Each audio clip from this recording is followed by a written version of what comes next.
السلام علیکم ورحمۃ اللہ وبرکاتہ۔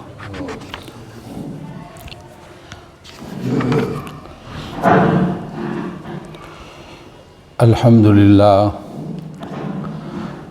للہ نحمدہ ونستعینہ ونستغفرہ ونعوذ باللہ من شرور انفسنا ومن سیئات اعمالنا من يهده الله فلا مضل له ومن يضلله فلا هادي له وأشهد أن لا إله إلا الله وحده لا شريك له وأشهد أن سيدنا وسندنا وحبيبنا ومولانا محمدا عبده ورسوله أما بعد فأعوذ بالله من الشيطان الرجيم بسم الله الرحمن الرحيم يا أيها الذين آمنوا كتب عليكم الصيام كما كتب على الذين من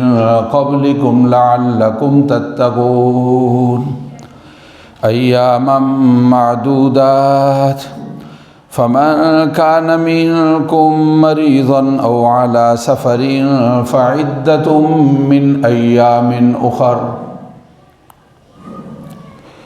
وعلى الذين يطيقونه فدية طعام مسكين فمن تطوع خيرا فهو خير له وأن تصوموا خير لكم إن كنتم تعلمون شهر رمضان الذي أنزل فيه القرآن هدى للناس وبينات من الهدى والفرقان فمن شهد منكم الشهر فليصم ومن كان مريضا أو على سفر فعدة من أيام أخر يريد الله بكم اليسر ولا يريد بكم العسر ولتكملوا العدة ولتكبروا الله على ما هداكم ولعلكم تشكرون۔ اے ایمان والو، فرض کیے گئے تمہارے لیے روزے جیسا کہ فرض کیے گئے ان لوگوں پر جو تم سے پہلے تھے تاکہ تم پرہیزگار ہو جاؤ۔ دن ہے گنتی کے، پس جو تم میں سے بیمار ہو یا مسافر ہو پس وہ گنتی کرے دوسرے دنوں میں۔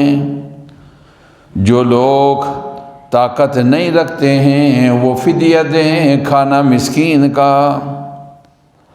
تو جو کوئی نیکی کرتا ہے یہ اس کے لیے بہتر ہے۔ اگر تم روزہ رکھو تو تمہارے لیے بہتر ہے اگر تم جانتے ہو۔ مہینہ رمضان کا اس میں نازل ہوا ہے قرآن، ہدایت ہے لوگوں کے لیے ہے اور واضح دلائل ہیں ہدایت سے اور فرقان سے۔ جو تم میں سے رمضان کو پالے ہے اس کے لیے روزے رکھنا ہے۔ جو بیمار ہے یا مسافر ہے پس دوسرے دنوں میں گنتی کرے۔ اللہ تمہارے ساتھ آسانی چاہتے ہیں اور اللہ تمہارے ساتھ تنگی نہیں چاہتے ہیں، تاکہ تم بڑائی بیان کرو، تاکہ تم پورا کرو گنتی کو اور بڑائی بیان کرو۔ اور اللہ واللہ وَلِتُكَبِّرُوا اللَّهَ عَلَى مَا هَدَاكُمْ، تاکہ تم بڑائی بیان کرو اس پر کہ اللہ نے تمہاری رہنمائی کی، تاکہ تم شکر گزار ہو جاؤ۔ صدق اللہ العظیم وبلغنا رسولہ النبی الکریم۔ رمضان المبارک بالکل قریب آ پہنچا ہے۔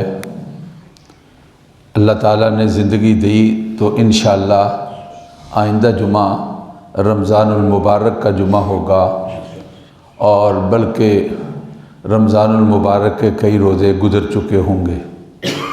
اگر منگل کا پہلا روزہ ہوا تو جمعہ چوتھا روزہ ہوگا، اور اگر بدھ کا پہلا روزہ ہوا تو جمعہ تیسرا روزہ ہوگا۔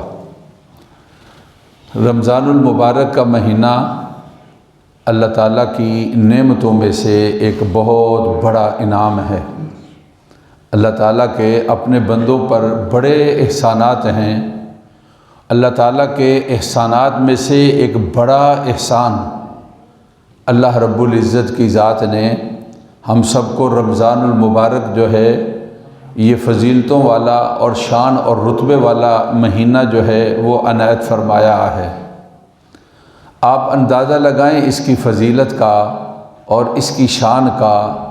جن لوگوں کو اس کے بارے میں پتہ چلا وہ کتنا انتظار کرتے تھے اس مہینے کا، اور کتنی دعائیں کرتے تھے اس مہینے کے لیے، اور اپنے اللہ تعالیٰ سے درخواستیں پیش کیا کرتے تھے کہ جب اب 2 مہینے باقی رہ گئے ہیں اس کی آمد میں، تو اللہ تعالیٰ ہم کو نصیب فرما دے۔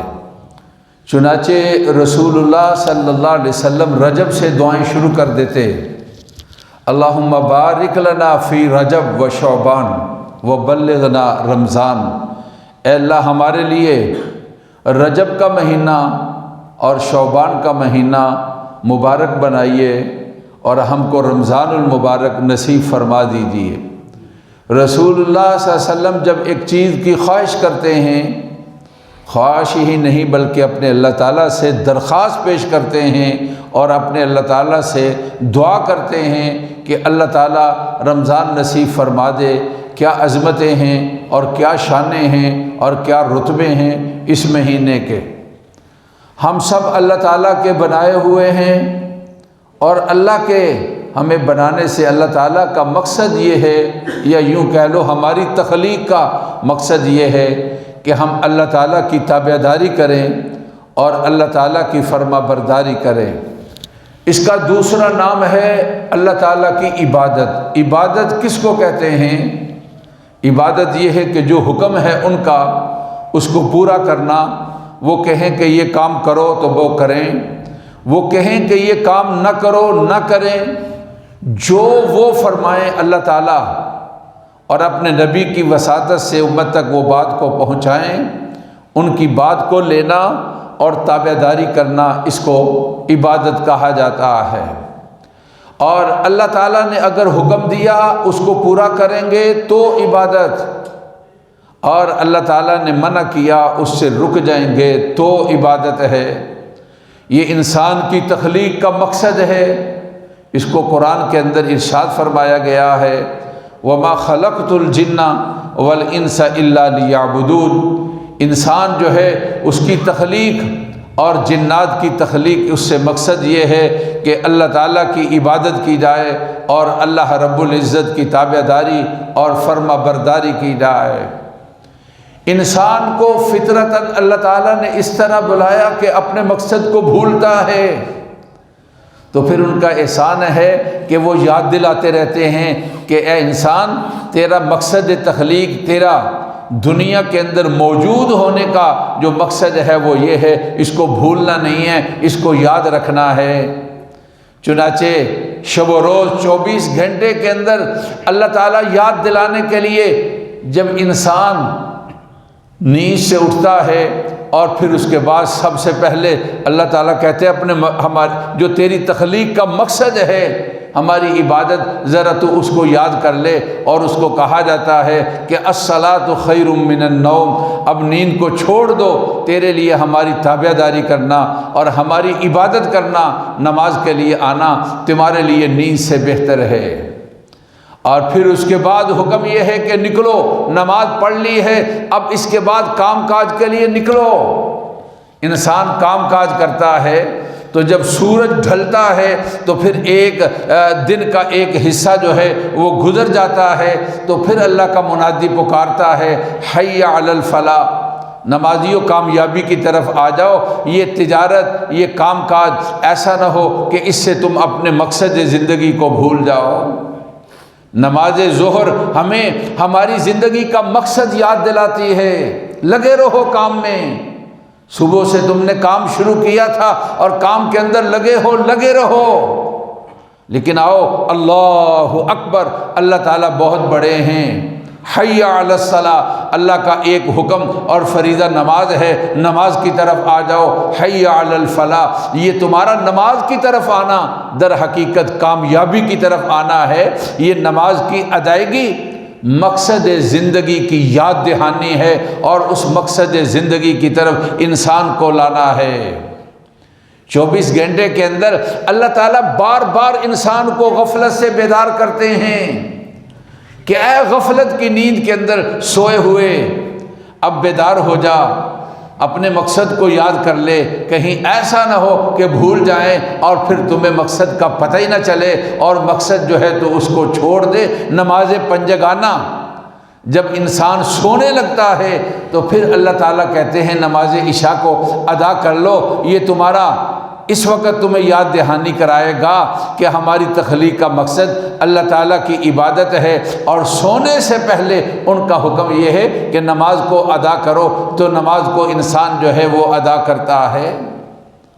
میں نے عرض کیا کہ اللہ تعالیٰ کی بڑی نعمتیں ہیں اور بڑے انعامات ہیں۔ جو آدمی یا جو چیز بھی مقصد جو ہے اس چیز سے اس کا حاصل ہوتا ہے تو وہ چیز ٹھیک ہے، اور جب اس سے مقصد حاصل نہیں ہوتا اور وہ چیز جو ہے وہ ٹھیک نہیں رہتی ہے۔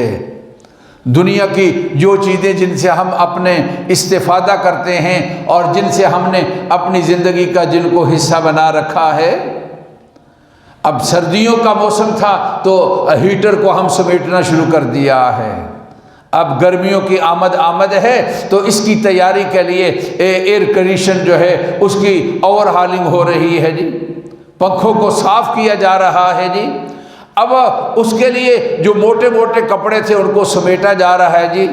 اب مقصد جو ہے یہ انسان کا اب اس کے بعد جو ایک تبدیلی آ رہی ہے، انسان اس تبدیلی کی تیاری کر رہا ہے، اور انسان کی فطرت کے اندر یہ چیز موجود ہے۔ تو میرے بھائی، جو انسان شب و روز اس کے اوپر مختلف مواقع کے اندر انسان کے اندر جو تبدیلی آتی ہے، صبح اٹھتا ہے تو ایک تبدیلی ہے، کام کرتے ہوئے دوپہر ہوتی ہے تو ایک تبدیلی ہے، اور پھر عصر کا وقت آتا ہے تو پھر ایک اور تبدیلی ہے، اور غروب جب ہو رہا ہے کہ یعنی دن جا رہا ہے اور رات آ رہی ہے، پھر ایک اور تبدیلی ہے، اور پھر جب تاریکی چھا جاتی ہے اور عشاء شروع ہو جاتی ہے تو پھر یہ ایک اور تبدیلی ہے۔ ہر موقع پر اللہ تعالیٰ بندے کو یاد دلاتے ہیں کہ اے میرے بندے، میں نے تمہیں پیدا کیا تھا اور تمہیں یاد دلایا تھا کہ تمہارے پیدا کرنے سے ہمارا مقصد کیا ہے۔ وَمَا خَلَقْتُ الْجِنَّ وَالْإِنسَ إِلَّا لِيَعْبُدُونَ، ہم نے تمہیں بنانے سے ہمارا مقصد یہ تھا کہ تم ہماری عبادت کرو۔ عبادت نام ہے، جو ان کا حکم ہے اس کو پورا کرنا ہے، اس کو عبادت کہا جاتا ہے۔ تو کہا تیری تخلیق کا مقصد یہ ہے۔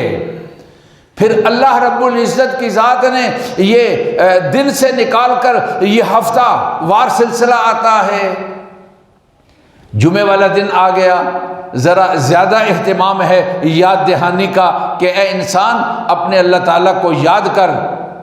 فَإِذَا، قرآن مجید نے یہ ارشاد فرمایا کہ اِذَا نُودِيَ لِلصَّلَاةِ مِن يَوْمِ الْجُمْعَةِ، جب جمعے والے دن اذان ہوتی ہے اور تمہیں نماز کے لیے بلایا جاتا ہے، فَاسْعَوْا إِلَىٰ ذِكْرِ اللَّهِ، جلدی کرو اپنے مقصد کی طرف، اپنے اللہ کی یاد کی طرف، اور اپنے اللہ کی تابعداری کی طرف، اپنے اللہ کی عبادت کی طرف۔ اور پھر اس سے ذرا بڑھ کر جب انسان مہینوں کے اندر چلا جاتا ہے، سالوں کے اندر چلا جاتا ہے، موقع یاد دہانی ہے، تو 12 مہینوں میں ایک مہینہ مقرر کر دیا کہ اے انسان اس کے اندر ہمارے لیے یہ حکم ہے، ہم تم کو دے رہے ہیں، یہ ہمارا حکم تو نے پورا کرنا ہے، اور اس طرح اپنے ایک مہینے کو گزارنا ہے۔ جس طرح 24 گھنٹے کے اندر جو آدمی نماز کا اہتمام کرتا ہے اور سال کے اندر جب روزے رکھتا ہے تو اس کے لیے یاد دہانیوں کے سلسلے جاری رہتے ہیں، اور پھر اس طرح اپنے مقصد کے اوپر انسان لگا رہتا ہے اور اس کو یاد دہانی رہتی ہے۔ پھر پاک پیغمبر صلی اللہ علیہ وسلم نے اس یاد دہانی کو کرانے کے لیے شعبان کے آخر میں ارشاد فرمایا کہ قد اضلکم شہر عظیم یا ایھا الناس، اے لوگو قد اضلکم شہر عظیم، ایک بڑا مہینہ ہے جو بالکل تمہارے قریب آ گیا، اس نے اپنا سایہ تم پر ڈال دیا ہے، اور وہ مہینہ شروع ہونے والا ہے اور اس کو رمضان المبارک کہا جاتا ہے۔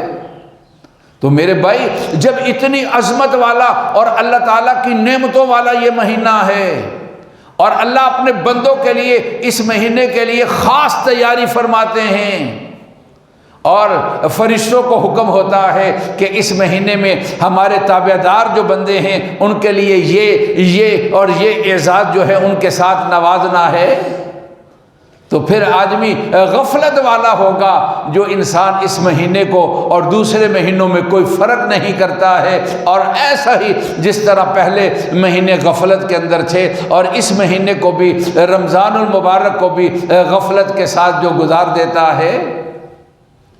ہم دنیا دار لوگ ہیں اور جو ہمارے سامنے مقصد ہوتا ہے، اب گرمیاں شروع ہو گئی، ہم نے پہلے سے اپنا ذہن بنانا شروع کر دیا۔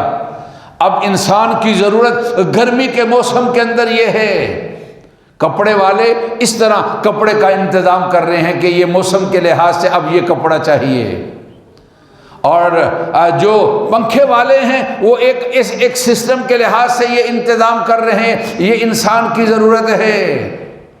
اور کوئی اس سے علاوہ ہر انسان اپنے دنیاوی مقصد کے لحاظ سے ہے، اس محنت کے اندر ہے، اس میں کوئی حرج والی بات نہیں ہے۔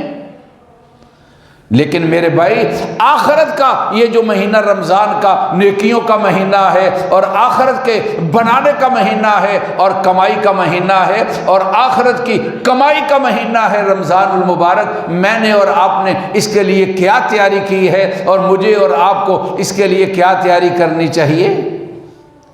رسول اللہ صلی اللہ علیہ وسلم جب اس مہینے کی اپنے اللہ تعالیٰ سے درخواست کرتے ہیں کہ یہ مہینہ مل جائے، خوش ہو جانا چاہیے۔ سب سے پہلی چیز اپنے اللہ تعالیٰ کا شکر ادا کریں اور خوش ہو جائیں۔ اچھا، میں خوش قسمت ہوں، پھر میری زندگی میں ایک دفعہ رمضان المبارک آ رہا ہے اور مجھے رمضان المبارک جو ہے وہ میسر ہو رہا ہے، اس پر بہت خوش ہونا چاہیے، اپنے دل سے خوش ہونا چاہیے، اور اس خوشی کا اظہار ہونا چاہیے۔ آدمی اپنی رمضان کی تیاری کے اندر لگا ہوا ہے کہ آئندہ جمعہ یہ روزوں کا جمعہ ہوگا، اور منگل سے شاید پہلے روزے کی ابتدا ہو جائے، مجھے اپنے کام کو سمیٹنا ہے اور اپنے کام کو منظم کرنا ہے، اور مجھے اپنے آپ کو منظم کرنا ہے، اس لیے کہ میں نے پہلے مہینوں کی طرح اس مہینے کو نہیں گزارنا، یہ مہینہ خصوصی ہے اور میں نے بھی اس کو خصوصی طریقے کے ساتھ گزارنا ہے، اور اس مہینے کو رسول اللہ صلی اللہ علیہ وسلم نے مانگا ہے، اور پھر آپ نے اس کو خصوصی طریقے کے ساتھ گزارا ہے، تو میں بھی اس مہینے کو خاص طریقے کے ساتھ میں گزاروں گا۔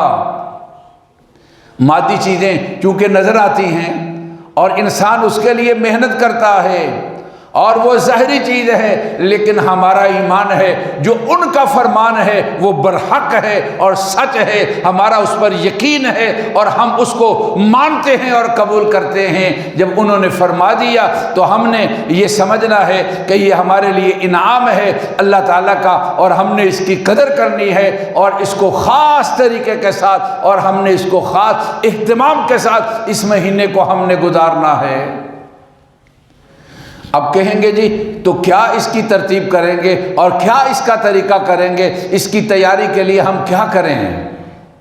5 کام کی اس مہینے کے اندر کثرت کرنی ہے، 5 کام رمضان المبارک کے اندر 5 کام یہ کثرت کے ساتھ کرنے ہیں۔ ان میں سے ایک کام یہ ہے، 5 کام کرنے والے ہیں اور ایک کام ایسا ہے جس کو نہیں کرنا ہے۔ کرنے والے کاموں میں سے ایک پہلا کام جو ہے وہ عبادات ہیں۔ اس مہینے کے اندر عبادات کی کثرت ہے، 5 چیزیں کثرت کے ساتھ کرنی ہیں۔ اس مہینے میں ایک چیز جس کی کثرت کرنی ہے اس کو عبادت کہا جاتا ہے۔ عبادت کی کثرت کیا ہے؟ پہلے اگر نوافل کے اندر کہیں کوتاہی تھی تو اب آپ عہد کر لیں رمضان المبارک کا مہینہ میں نے نماز مکمل ادا کرنی ہے، فرض بھی ادا کرنے ہیں، سنت مؤکدہ بھی ادا کرنی ہے اور سنت غیر مؤکدہ بھی ادا کرنے ہیں، اور میری پوری کوشش ہوگی میں نماز کے لیے بروقت آؤں اور تکبیر اولیٰ کے ساتھ میں نماز کے اندر شریک ہو جاؤں، اور مسجد میں جب پہنچوں اور اگر وقت ہو جماعت سے تو میں تحیۃ المسجد بھی ادا کروں گا، اور میں آتے ہوئے مسجد کے اندر تحیۃ الوضو ہے تو اس کو بھی میں ادا کروں گا۔ یہ اپنے ذہن کے اندر بنا لے کہ میں نے عبادات میں کثرت جو ہے اس کو کرنا ہے۔ نماز تراویح ہے، نماز پنجگانہ سے ہٹ کر نماز تراویح ہے، تو آدمی یہ ذہن میں بنا لے کہ میں نے نماز تراویح پورا رمضان المبارک اور ہم نے پوری نماز تراویح جو ہے اس کو ادا کرنا ہے، اور اس کے بارے میں اپنی ساری فکر اور اپنے سوچ اور اپنا معاملہ جو ہے اس کے مطابق بنا لے۔ ملاقات ہے دوستوں سے، کام کاج کے سلسلے ہیں، اور ان کو اس طرح اپنا منظم کر دے، ٹائم شیڈول کو تبدیل کر لے تاکہ بروقت رمضان المبارک کے اندر کام کو سمیٹ لیا جائے اور نماز پنجگانہ کی ادائیگی مسجد کے اندر جماعت کے ساتھ تکبیر اولیٰ کے ساتھ اور مکمل نماز جو ہے اس کی ادائیگی ہو جائے۔ اس کا یہ مطلب ہے عبادات میں سے جو اہم ترین عبادت ہے نماز، اس کی کثرت۔ میں نے کیا عرض کیا؟ 5 چیزوں کی کثرت کرنی ہے، ان میں سے ایک چیز عبادت ہے، عبادت کو کثرت کے ساتھ کرنا ہے، اور دوسری چیز جس کی کثرت کرنی ہے نوافل ہیں۔ گھر سے نکلتے ہوئے باوضو ہو کر نکلیں اور 2 رکعت پڑھیں اور اپنے اللہ تعالیٰ سے دعا کریں، اور پھر اس کے بعد کام کاج کے اندر نکلیں۔ اللہ تعالیٰ رازق ہیں اور اللہ تعالیٰ رزق کا اہتمام کرنے والے ہیں۔ وہ چاہے تو تھوڑے سے وقت کے اندر اتنا رزق دے دے کہ سارا وقت آدمی محنت کرتا رہے تو اس وقت کے اندر ان کو رزق نہ ملے۔ اس لیے رازق وہ ہے، اپنے اللہ تعالیٰ سے مانگا کرو اور سوال کیا کرو، اور اللہ تعالیٰ سے مانگ کر رزق کے لیے نکلو اور محنت اور کوشش کرو۔ نوافل جو ہیں یعنی تہجد کی نماز ہے، نماز صلاۃ اوابین ہے، اور اس طرح صلاۃ اشراق ہے۔ ان نمازوں کے بارے میں رمضان المبارک کے اندر نوافل کی کثرت ہے، ان کا خاص اہتمام کرنا ہے۔ اور تیسری چیز جس کی کثرت ہے وہ ذکر و اذکار ہیں۔ جب سیزن آتا ہے تو آدمی ہر وقت سوچ اس کے اوپر اس کے ساتھ سوچ لگی ہوئی ہے کہ یار یہ سیزن ہے، یہ بھی کر لو، یہ بھی کر لو، یہ بھی کر لو، یہ بھی کر لو، اور اس کا انتظام کیا جا رہا ہے۔ جب یہ نیکیوں کا سیزن ہے تو پھر اپنی زبان کو اپنے اللہ تعالیٰ کی ذکر کے ساتھ اور اپنے اللہ تعالیٰ کی یاد کے ساتھ لگائے رکھے۔ ہاتھ سے کام ہو رہا ہے تو اپنی زبان سے اپنے اللہ تعالیٰ کو یاد کرے، کتنا ان کا انعام ہے۔ مسجد میں آنے کی ضرورت نہیں ذکر کے لیے، قبلہ رخ ہونے کی ضرورت نہیں ذکر کے لیے، باوضو ہونے کی ضرورت نہیں ذکر کے لیے۔ آپ نے یہ کوشش کرنی ہے کہ رمضان المبارک کے اندر خاص طور پر اپنی زبان کو اپنے اللہ تعالیٰ کی یاد کے ساتھ تر و تازہ رکھنا ہے۔ پھر اللہ نے کرم اور فضل فرمایا، مال ملا ہے تو خرچ و اخراجات کے اندر، صدقہ اور خیرات کے اندر بھی کثرت کرنی ہے۔ زکوٰۃ کی ادائیگی ہے، اس کے علاوہ اللہ تعالیٰ کی مہربانی اور اللہ تعالیٰ کا کرم اور فضل اپنے بہن بھائیوں کو دیکھنا ہے، اپنے اڑوس پڑوس والوں کو دیکھنا ہے، اپنے مسکین اور غریب مسلمان جو اپنے رشتہ دار ہیں اور اپنے دوست احباب ہیں، تعلق والے ہیں، ان کا خیال رکھنا ہے۔ رمضان المبارک کے اندر صدقہ اور خیرات جو ہے اس کی بھی کثرت کرنی ہے۔ اور 5واں کام یہ ہے کہ اپنے اللہ تعالیٰ سے اس مہینے کے اندر رمضان المبارک کے اندر دعائیں کثرت کے ساتھ کرنی ہے۔ اللہ تعالیٰ سنتے بھی ہیں اور قبول بھی کرتے ہیں۔ جتنے مقاصد ہیں اور جتنی خواہشات ہیں اور جتنی چیزیں آپ چاہتے ہیں لوگوں کے سامنے تذکرہ ہے، تو رمضان میں خاص طور پر اپنے اللہ کے حضور اپنی درخواستوں کو پیش کریں گے، چاہے وہ سحری کا وقت ہے تب، چاہے وہ افطاری کا وقت ہے تب، نماز پنجگانہ کے بعد کا وقت ہے تب، نماز تراویح کے درمیان جو وقفہ ہوتا ہے وہ وقت ہے تب، جو اپنا مقصد ہے ٹارگٹ بنا کر اپنے اللہ کے حضور پیش کرنا ہے، اے میرے اللہ میری یہ ایک خواہش بھی ہے، اور اے اللہ میری یہ ضرورت بھی ہے، دنیا اور آخرت کی ساری چیزیں اپنے اللہ سے مانگنی ہے اور ان کا سوال کرنا ہے۔ عبادت کی کثرت ہے، نوافل کی کثرت ہے، ذکر و اذکار کی کثرت ہے، صدقہ اور خیرات کی کثرت ہے، اور دعاؤں کی کثرت ہے، اور چھٹی چیز اپنے کو گناہوں سے بچانا ہے۔ اس کا تعلق آنکھ کے ساتھ ہے تو گناہوں سے بچانا ہے، زبان سے ہے تو گناہوں سے بچانا ہے۔ جو چیز گناہ کے اندر آتی ہے اپنے اللہ سے وعدہ کر لینا، رمضان ہے، اے اللہ میں نے تیری کوئی بھی نافرمانی جس کو گناہ کہا جاتا ہے میں نے نہیں کرنی ہے۔ یہ ہے فلسفہ رمضان کا۔ جب قرآن نے تذکرہ کیا تو کہا کہ لعلکم تتقون، روزوں سے مقصد ہمارا یہ ہے کہ ہم اپنا ڈر اور خوف، جس کا دوسرا نام تقویٰ ہے، تمہارے دل کے اندر پیدا کرنا چاہتے ہیں۔ اللہ روزے بھی نصیب فرمائے اور روزوں کا مقصد بھی نصیب فرمائے۔ اور ربنا تقبل منا انک انت السمیع العلیم، سنتے ادا فرما۔